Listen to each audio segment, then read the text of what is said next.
Okay भाई okay Belal ভাই ওদের কাছে খেলা মানে হচ্ছে এইটা ওদের কাছে খেলা মানে পিস্তল, ওদের কাছে খেলা মানে চাপাতি, ওদের কাছে খেলা মানে গুন্ডা পান্ডা, ওদের কাছে খেলা মানে হেলমেট।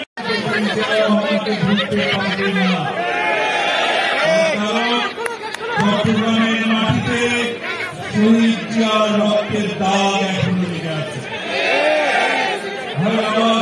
সেই মহান নেতার সুযোগ্য সন্তান জনাব আফজাল রহমান কোকো নীরবে কাজ করতেন। অনেকেই ক্রিকেট নিয়ে কাজ করেছেন, আমরা ঠিক জানতাম না উনি কি করছেন, কারণ উনি ছিলেন প্রচার ভেন্যু। পরে যখন বাংলাদেশের ক্রিকেট বিশ্বের বুকে মাথা উঁচু করে দাঁড়ালো, তখন খোঁজ নিয়ে দেখা গেল এর মূল ভিত্তি রচনা করে গেছে জনাব আফজাল রহমান কোকো।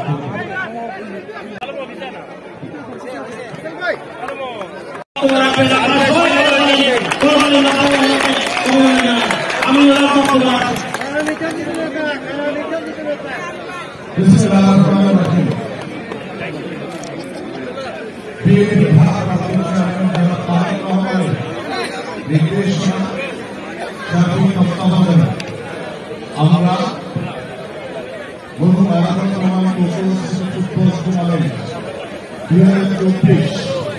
শুরু করেছিলাম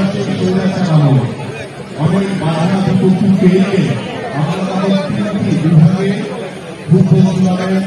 শেষ করতে পেরেছিলাম। পরবর্তীতে বাংলাদেশকে স্বৈরাচারমুক্ত করার জন্য বাংলাদেশের মানুষ আন্দোলনে তারা বাংলাদেশের প্রত্যেকটি জাতীয়তাবাদী পরিবারে প্রত্যেকটি সাধারণ মানুষ যখন রাজপথে নেমে এসছে সেই আন্দোলনের জন্য আমরা আজকের উপস্থিতি ফুটবল টুর্নামেন্টের চট্টগ্রাম অংশের খেলার আজকের এই উদ্বোধনী অনুষ্ঠানে আমরা এখনই শুরু করতে যাচ্ছি। আজকের এই উদ্বোধনী অনুষ্ঠানে আমাদের উপস্থিত আছে এই টুর্নামেন্ট কমিটির আহ্বায়ক